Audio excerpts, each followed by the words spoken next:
Anyone who believes in indefinite growth on a physically finite planet is either mad or an economist. We don't want to focus politics on a notion that involves the rejection of principles around which a large majority of our fellow citizens organize their lives. We are not as endlessly manipulable and as predictable as you would think.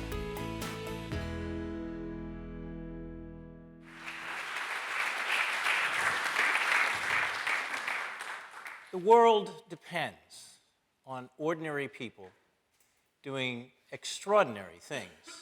Some people perform surgery inside other people's bodies with astonishing success. Some people manage to feed a world of 7 billion human beings. In Britain, some people are helping to make the 21st century among the least violent century in its history. The competence needed to do such extraordinary things was not created overnight. It was not achieved in a generation or even a century. The competence we achieve today stems largely from the 18th century Enlightenment. The debt we owe to that era is the great transition in so many professions from customs to science, from opinions to evidence. That Enlightenment idea of objective knowledge is also crucial to the success of our liberal democracy, in which the rule of the majority protects individual liberty under a rule of law. No institution is more important to that success than the police, whose competence at ensuring the rule of law is constantly challenged by thousands of opinions on how the police should do their job. It's therefore essential that our society improves the competence of its police, not merely with our opinions, but primarily with a fact that is derived from objective knowledge. In the past year alone, police chiefs and faculty at the Cambridge Institute of Criminology have designed or launched controlled field experiments in a wide range of police practices. Working in partnership through the Jerry Lee Center of Experimental Criminology at the Cambridge Institute of Criminology, the British police are now testing ways to improve police competence in dealing with antisocial behavior, domestic violence, dangerous driving, adult first offenders, crime hotspots, and other problems. The police leading these experiments have even founded a Society for Evidence-Based Policing. England now has more field experiments per police officer underway than any other nation on earth. This robust body of evidence can add to the large body of knowledge that the British police already employ, helping them to keep increasing their competence in a world that keeps increasing its complexity. Increasing competence will also depend on the widespread application of the knowledge, as well as public awareness that such knowledge even exists. I think of the woman across the dining table from me at Cambridge who said, "What could the police possibly study in a university that would be of any use to them?" The public perception would reinforce the need for police to not only employ objective knowledge, but to be seen to be doing so in order to maintain their legitimacy. The challenge, then, is how to ensure that policing is provided and perceived to be using the most advanced knowledge available.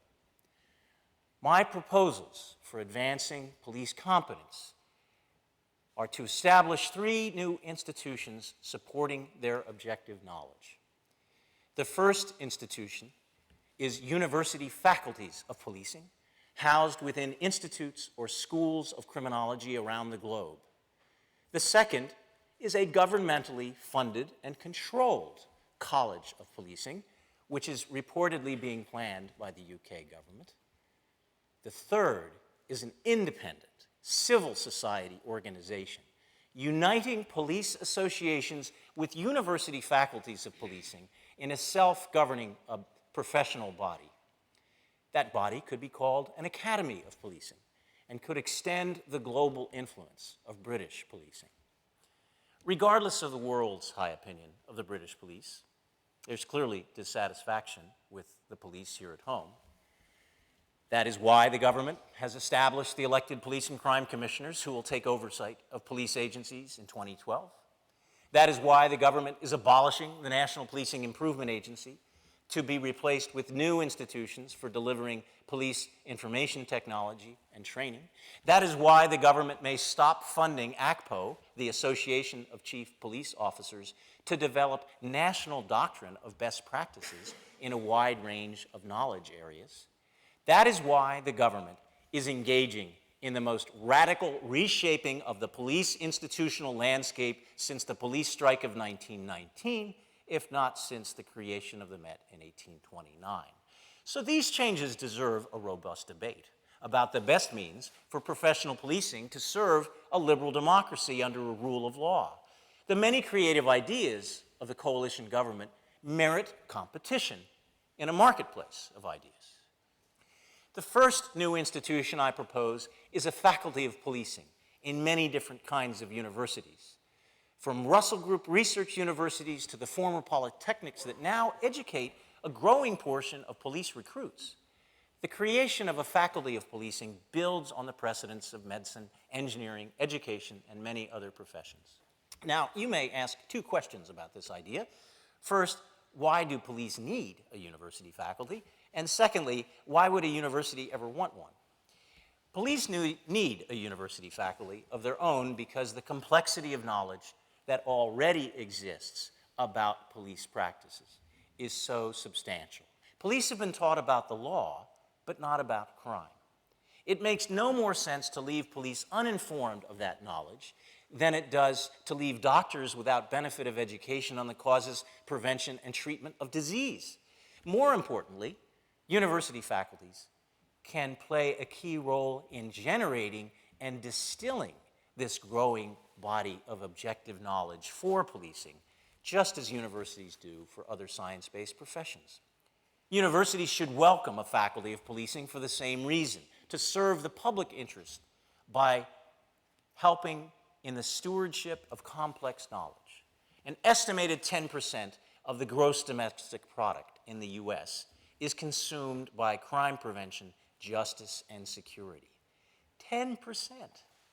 The complexity and cost of crime led Harold Macmillan's Home Secretary, Rab Butler, to create the Institute of Criminology in the Cambridge University Law Faculty. That institute has thrived for 50 years now, not only in research and in doctoral education, but in recent years with police leadership education serving students from around the world. The Cambridge Institute itself is evolving into de facto clusters of three fields. First, general criminology. Second, penology and corrections. And third, policing.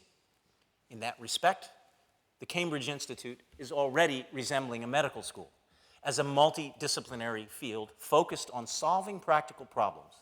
The intellectual shape of criminology has a great deal in common with medicine.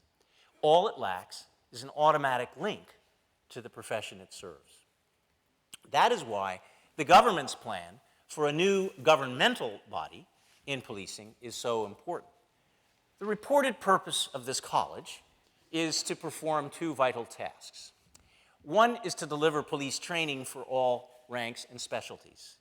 The other is to set standards for a wide range of decisions, including the qualifications for appointment to all police positions. The continued funding of these functions is a necessary investment that will improve productivity at a time of declining resources. The issue of police standards that the college would take on is equally important, both individually and institutionally. For individual officers, it would be great progress if a Royal College were to adopt the functions of the General Medical Council, which keeps a register of certified professionals and of those who have been decertified and struck off the rolls. At the moment, if constables are dismissed by one police agency, they might be rehired by another. That could be prohibited by a new institution for the purpose of keeping track of those credentials. What it does not do is to create a professional body of professionals, by professionals, and for professionals acting in the public interest.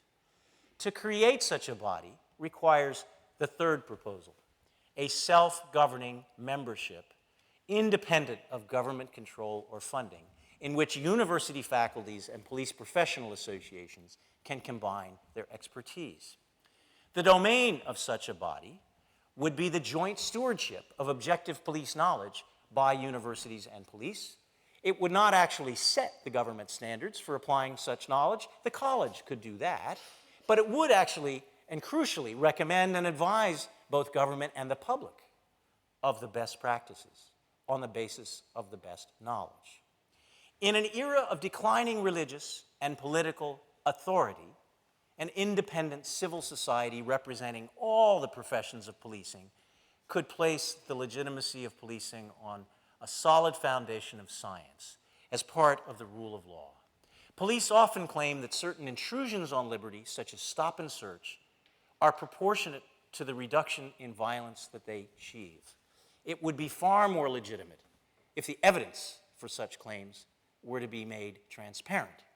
In my 40 years of working with police agencies from the US to India, my craft experience as an educator tells me that police education may be one of the most powerful strategies available for spreading and supporting liberal democracy. Not pure democracy, but democracy restrained by the rule of law that protects the rights of minorities, of protesters, of the powerless and the powerful alike. Let liberal democracy be enhanced by the legitimacy of objective knowledge as the foundation of professional policing under a rule of law.